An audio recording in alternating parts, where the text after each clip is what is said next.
10 ශ්‍රේණිය 4 වෙනි පාඩමේ වාරය භාග දෙන ප්‍රශ්න. හරිද? එකක් තමයි 4 වෙනි පාඩමේ ඉන්න පුළුවන් ප්‍රශ්නයක්. අතීත පාලකයන් අසල්වැසි රටවල් සමග පැවැත් වූ සම්බන්ධතා නිදසුන් සහිතව විස්තර කරන්න. අසල්වැසි රටවල් සමග පැවැත් වූ රාජතාන්ත්‍රික සම්බන්ධතා නිදසුන් සහිතව විස්තර කරන්න. එකක් තමයි ආරක්ෂක සම්බන්ධතා. ආරක්ෂක සම්බන්ධතා. ඒ අනුව ඒක අපි කියන්න පුළුවන් එතකොට අතීත පාලකයන් අසල්වැසි රටවල් සමග සමීප සම්බන්ධතා පවත්වා ඇත උදාහරණ. එකක් තමයි ආරක්ෂක සම්බන්ධතා. ඒ අනුව පළවෙනි විජේබාහුරයතුමා දළදා වහන්සේගේ ආරක්ෂාව පොළොන්නරුවේ දළදා වහන්සේගේ ආරක්ෂාවට දකුණු ඉන්දියාවෙන් වේලයික්කාර නම් කුලිය හමුදාවක් ගෙන්වගෙන තිනවා. ඒක තමයි ආරක්ෂක සම්බන්ධතා. ඒ අනුව පළවෙනි විජේබාහුරයතුමා දළදා වහන්සේගේ ආරක්ෂාවට දකුණු ඉන්දියාවෙන් වේලයික්කාර නම් කුලිය හමුදාවක් ගෙන්වගෙන තිනවා. ඊළඟ විවාහ සම්බන්ධතා පැවැත්වීම. තවත් අසල්වැසි රටවල් සමග පැවැත් වූ සම්බන්ධයක් තමයි විවාහ සම්බන්ධතා. ඒ අනුව පළවෙනි විජේබාහුරයතුමා තිලෝක සුන්දරී නම් කාලිංග වංශික කුමාරිකාවක් විවාහ කරගත් අතර තම නැගණිය වන මිත්තා කුමරිය පාණ්ඩ්‍ය වංශික කුමාරයෙකුට විවාහ කරනවා. පාණ්ඩුව නෙමෙයි පාණ්ඩ්‍ය වංශික කුමාරයෙකුට විවාහ කරලා දෙනවා. හරිද? දෙවෙනි එක තමයි විවාහ සම්බන්ධතාවය. ඒක අසල්වැසි රටවල් සමග පැවැත් වූ සම්බන්ධතාව. තුන්වෙනි එක තමයි සංස්කෘතික හා ආගමික සම්බන්ධතාව. එක දෙක එකක් ගත්තා මොකද ඒකේ පොඩි විස්තරයක් තියෙන නිසා. එකක් තමයි බාතිකාවේ රජතුමා. ඒක සංස්කෘතික සම්බන්ධතාවය. බාතිකාවේ රජතුමා රෝමයට දූතයන් යවලා වීදුරු පගුළු ගෙන්න ගත්තා රුවන්වැලි සෑයට පූජා කිරීම සඳහා. ඊට අමතරව පළවෙනි ගජබාහු රජතුමා පත්තිනි දේවාලයක් විවෘත කිරීමේ උත්සවයට දකුණු ඉන්දියාවේ චර රාජ්‍යයට ගිහිල්ලා තියෙනවා. හරිද? මම අබහුව කියනවා හතරවෙනි පාඩමේ ඉන්න පුළුවන් ප්‍රශ්නයක් තමයි අසල්වැසි රටවල් සමග සම්බන්ධතාව පැවැත්වීම නිදසුන් සහිතව විස්තර කරන්න කියලා නැත්නම් දේශ සම්බන්ධතාව පැවැත්වීම කියලා. ඒක ඇහුවොත් එක තමයි ආරක්ෂක සම්බන්ධතාව. ඒ අනුව පළවෙනි විජේබාහුරයතුමා වේලයික්කරනම් කුලිය හමුදාවක් ගෙන්න ගත්තා දළදා වහන්සේගේ ආරක්ෂාවට. ඊළඟ දෙවෙනි එක තමයි විවාහ සම්බන්ධතාව.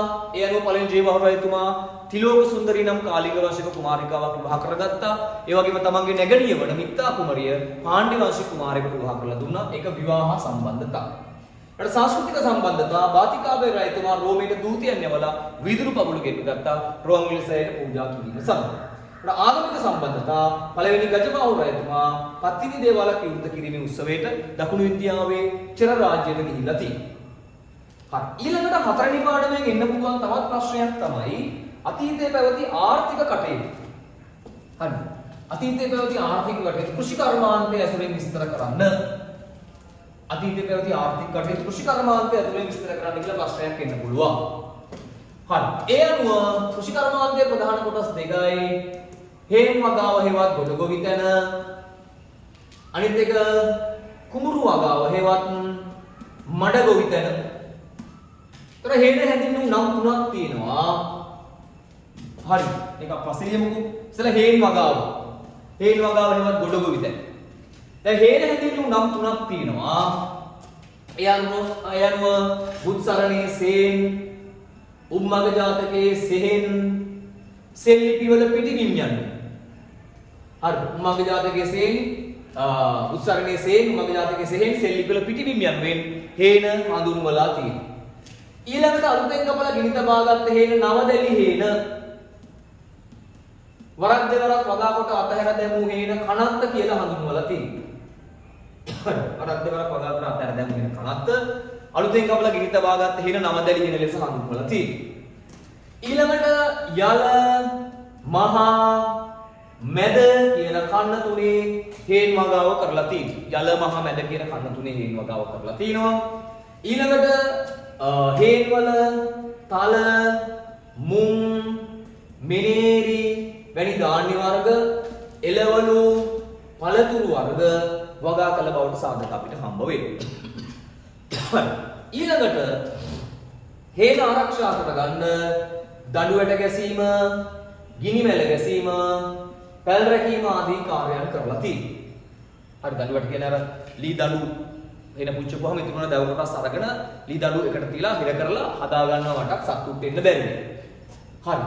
ඊළඟට හේන් වගාව තිබුණා කියන තව සාධකයක් තමයි අපිට හම්බ වෙන නිශ්ශංක මල්ල රජතුමා හේන් වගාවෙන් අය කළ කැති අඩහා කෙටු කණම කියන බදු වර්ග දෙක අහෝසි කළ බව සඳහන් වෙන්නේ. හරි විශ්වවිද්‍යාලයතුමා හේන වදාවේ ණය කළ කැටි අඩ සහ කෙටු කණම කියන බදු වර්ග දෙක අහෝසි කළ බව සඳහන් වෙන්නේ. හරි මම ආපහු කියනවා අතීතයේ පැවති ආර්ථික ආදායම මාර්ග කෘෂි කර්මාන්තයේ වැදගත් අලක් හිමෙනවා. ඒක කොටස් දෙකයි. ඒක හේන වදාවේවත් ගොඩගොවිද. ඊළඟ හේන හැඳින්වූ නම් තුනයි බුස්සරණේ සෙහෙන් සේන් උමගේ ජාතකයේ සෙහෙන් සෙල්ලිපි වල පිටිබිම්යක්. අලුතෙන් කපලා ගිනි තබාගත් හේන නවදැල් හේන ලෙසත් වරක් දෙවරක් වගා කොට අතහැර දැමු හේන කණක් ලෙසත් හඳුන්වනවා. යල මහා මැද කියන කන්න තුනේ හේන් වගාව සිද්ධ වෙලා තියෙනවා. හේන් වල තල මුම් මිනේරෙනි ධාන්‍ය වර්ග එළවලු පළතුරු වර්ග වගා කරලා තියෙනවා. හේන ආරක්ෂා කරගන්න දඬු වැට ගැසීම, ගිනි මැල ගැසීම, පැල් රැකීම ආදී කාර්යයන් කරලා තියෙනවා. ඊළඟට නිශ්ශංක මල්රයතුමා හේන් වගාවෙන් අය කළ කැටි අඩ සහ කෙටු කණබ කියන බදු වර්ග දෙක අහෝසි කළ බව සඳහන් වෙලා තියෙනවා. හරි අනිත් එක තමයි කුඹුරු වගාව නැත්තම් මඩ ගොවිතැන. දැන් කුඹුරු වගා කළ කන්න ප්‍රධාන වශයෙන් දෙකයි. කන්න තුනක් වගා කරලා තිනවා. ප්‍රධාන වශයෙන් යල මහා කියන කන්න දෙකේ හේන් වගා කරලා තියෙනවා. කුඹුරු වගා කරලා තියෙනවා. යල මහා කියන කන්න දෙකේ කුඹුරු වගා කරලා තියෙනවා. පරාක්‍රම බාහුව රයතුමා ප්‍රකාශයක් කරනවා අහසින් වැටෙන එක දේවි දක්වා ප්‍රයෝජන නොගෙන මුහුදට ගලා යන්න දෙන්න එපා කියලා. පරාක්‍රම රයතුමාගේ කාලේ ලංකාව පෙරදිග ධාන්‍යාගාරය කියලා කැදේ. ඒතර උන කෘෂි කර්මාන්තය ගැන හොඳ කොටස් දෙකයි. හේන් වගාව ගොඩ ගොවිතැන සහ කුඹුරු වගාව හේවත් මඩ ගොවිතැන වශයෙන්. හරි ඊළඟට හතරවෙනි පාඩමෙන් අහන්න පුළුවන් තව ප්‍රශ්නයක් තමයි වෙළඳාම. හරි වෙළඳාම දැන් වෙළඳාම ප්‍රධාන කොටස් දෙකක් තියෙනවා. වෙළඳාමේ ප්‍රධාන කොටස් දෙකක් තියෙනවා. දේශීය වෙළඳාම සහ විදේශීය වෙළඳාම වශයෙන්. හරිද? වෙළඳාම ගැන ප්‍රශ්නයක් හෝ සමහරට දේශීය වෙළඳාම විස්තර කරන්න කියලා දෙන්නම් පුළුවන්. නැත්නම් වෙළඳාම විස්තර කරන්න කියලා දෙන්නම් පුළුවන්. දේශීය වෙළඳාම මේ ටික ලියනවා. විදේශ වෙළඳාම එහෙම ලියනවා. දෙකම ඇහුවොත් පොදුවේ මෙහෙම ලියන්න. හරි. දේශීය වෙළඳාම. දැන් දේශීය වෙළඳාම කඩපිල් සල්පිල් වෙළඳ වීදි මත පදනම් වෙලා සිද්ධ වෙලා තියෙනවා.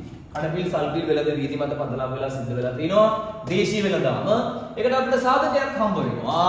අනුරාධපුර දකුණු ආසල් දොරටු අසල කාලසුණුනම් වෙළඳ පොලෙන් සුගරණි වල නැත්තේ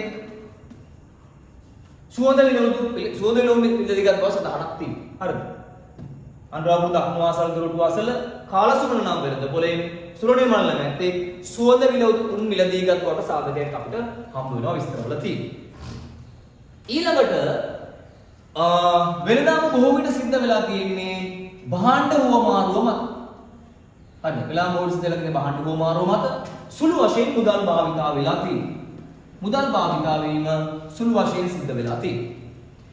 ඊළඟට අතීතයේ විවිධ ව්‍යාපාර තිබුණු බවටත් අපිට සාධක හම්බ වෙනවා. ඒ අනුව සීගිරිය බටහිර උද්‍යානයේ පිහිටි සෙල්ලිපිය.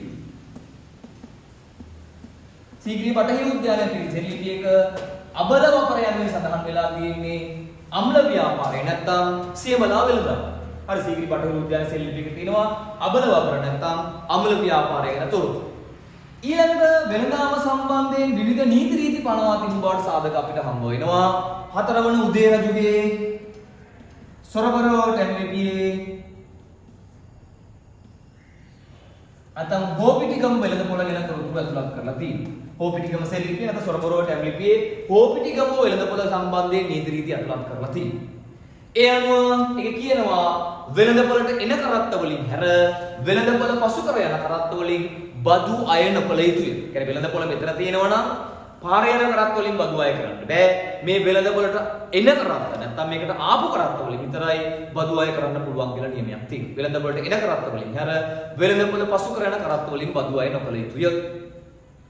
තව එකක් තමයි බුලත් වැනි වෙළඳ ද්‍රව්‍ය. ඒ කියන්නේ පලා වර්ග හිරු එළිය නොවැටනසේ ආවරණය කළ මණ්ඩපවල තබා විකිණිය යුතුයි කියලා නීතියක් තියෙනවා. හරි. තව එකක් තමයි පෝය දිනයන්හි වෙළඳාම් කිරීම තහනම් එසේ කළහොත් දඩය මයංගන චෛත්‍යයට පහන් දල්වන්න පොල් තෙල් ලබා දෙන්න ඕන. තවත් නීතියක් තමයි නිලධාරීන්ට නොපෙන්වා. ඒ කියන්නේ වෙළඳ පොලින් නිලධාරීන්ට නොපෙන්වා භාණ්ඩ අලෙවි කරන්නන්ගෙන් දෙගුණයක් බදු අය කළ යුතු බව. හරිද? මම අපව කියනවා වෙළඳාම කොටස් දෙකයි අපි කිව්ව ඉස්සරහ දේශීය වෙළඳාම කඩපිල් සල්පිල් වෙළඳ වීදි මත පදනම් වෙලා සිද්ධ වෙලා තියෙනවා. අනුරාධපුර දකුණු වාසල දොරටු වාසල කාලසුර නම් වෙළඳපොලේ සුරන්නිමල්ල නැත්තේ සුවඳ විලඳුන් මිලදී ගන්න කොට සඳහනක් තියෙනවා. ඊළඟට වෙළඳාම බොහෝ විට සිද්ධ වෙන්නේ භාණ්ඩ වෝමාරුව මත සුළු වශයෙන් මුදල් භාවිතා වෙලා තියෙනවා. ඊළඟ අතීතයේ විවිධ ව්‍යාපාර තිබුණු බවට අපිට සාධක හම්බ වෙනවා. ඒ අනුව සීග්‍රිය බටහිර උද්‍යානයේ සෙල්ලිපියක තියෙනවා අබල වපර කියලා වචනයක්. ඒකේ තේරුම අම්ල ව්‍යාපාරය හෙවත් සීමලා වෙළඳාම. ඊළඟ වෙළඳාම සම්බන්ධ විවිධ නීති රීති පනවලා තියෙන එක. වෙළඳාම විධිමත්ව පවත්වාගෙන ගිහිල්ලා තියෙනවා. හතරවන උදේ රජුගේ සොරබරුවට ඇපිලිපියේ හෝපිටිගම් වෙළඳපොළ ගැන නීති රීති අත්පත් කරලා තියෙනවා. එකක් තමයි වෙළඳපොළට එන කරත්ත වලින් හැර වෙළඳපොළ පසු කර යන කරත්ත වලින් බදු අය නොකළ යුතුය. දෙවෙනි එක තමයි බුලත් වෙනි වෙළඳ ද්‍රව්‍ය නැත්නම් පලා වර්ග හිරු එළිය නොවටනසේ මණ්ඩපවල තබා විකිණිය යුතුය. තුන්වෙනි එක තමයි පොය දිනයන්හි වෙළඳාම් කිරීම තහනම්. එසේ කළොත් දඩය මහියංගන චෛත්‍යයට පහන් දැල්වන්න පොල් තෙල් දෙන්න. තව එකක් තමයි නිලධාරීන්ට නොපෙන්වා භාණ්ඩාල විකරන්නන්ගේ දෙගුණයක් බදු අය කළ යුතු බව. හරිද? ඊළඟට විදේශ වෙළඳාම්. දැන් අපි මේ දේශීය වෙළඳාමනේ කොටස් දෙකයි. ඒක එකටම අහන්න පුළුවන් වෙන වෙනම අහන්න පුළුවන්. විදේශ වෙළඳාම දැන් ලංකාව පිහිටලා තිබුණේ පෙර අපරදිග වෙළඳ මාර්ගයට මධ්‍යගතව. හරිද? ලංකාව පිහිටලා තියෙන පෙර අපරදිග වෙළඳ මාර්ගයට මධ්‍යගතව. ඒ නිසා විශේෂයෙන් විදේශ වෙළඳාමෙන් ලංකාව වැදගත් වුණා. ඊට අමතරව වරායන් පද්ධතිය. උතුරින් දඹකොළ පටුන ඊළඟට නැගෙනහිරින් ගෝකර්ණ තිත්තේවත් ත්‍රිකුණාමලය ඊළඟට මඩකලපුව බටහිරින් මන්නාරම කල්පිටිය පුත්තලම වැනි වරායන් පද්ධතියක් පිටා තිබෙන නිසා ලංකාව විදේශ වෙළඳාමදී විශේෂයෙන් වැදගත් වෙනවා. ඊළඟට අපි අපනයනය කරලා තියෙනවා සේදරේ අපි අපනයනය කරලා තියෙනවා කුරුඳු ගම්බිරිස් එනසාල් කරාම් නැටි වගේ භෝග වර්ග අපි ඒව අපනයනය කරපුවා විකුණපුවා. ඊළඟට අපි ආනයනය කරලා තිනවා සේදරේදී පිඟම් භාණ්ඩ විසිතුරු භාණ්ඩ වගේ දේවල්. ඊළඟට අපි විදේශ වෙළඳාම තිබුණා කියලා සාධක කීපයක් තියෙනවා. එකක් තමයි නානාදේශී වලඤ්ඤාර් අයිනුරුවර් වැනි දකුණු ඉන්දිය වෙළඳ සමාගම් ගැන සඳහන් වෙලා තියෙනවා. නානාදේශී වලඤ්ඤාර් අයිනුරුවර් වැනි දකුණු ඉන්දිය වෙළඳ සමාගම් ගැන සඳහන් වෙලා තියෙනවා. ඊට අමතරව දකුණු පළාතේ බෝවත්තේගල සෙල්ලිපියේ තියෙනවා කබොජ මහ පූගිය කියලා වචනය. කබොජ මහ පූගිය. ඒක තේරුම කාම්බෝජ මහා වෙළඳ සංවිධානය කියන්නේ. හරි මම ආපහු කියනවා විදේශ වෙළඳාමේදී ලංකාව පෙර අපරදිග වෙළඳ මාර්ගයට මැදගතව පිහිටා තිබීම උතුරින් දඹකොළ පටුන ඊළඟට නැගෙනහිරින් ගෝකර්ණ තිත්ත මඩකලපුව බටහිරින් මන්නාරම කල්පිටිය පුත්තල වැනි වරායන් පිහිටා තිබෙන නිසා විදේශ වෙළඳාමේදී ලංකාව වැදගත් වෙනවා. ඒ අනුව ලංකාවෙන් අපනයනය කරලා තිනවා කුරුදු ගම්බිරිස් එනසාල කරම් නැටි වගේ භෝග වර්ග අපි විකුණලා තිනවා. ඊට වලින් ආනයනය කරලා තිනවා සේදරේදී පිඟම් භාණ්ඩ විසිතුරු භාණ්ඩ වගේ දේවල්.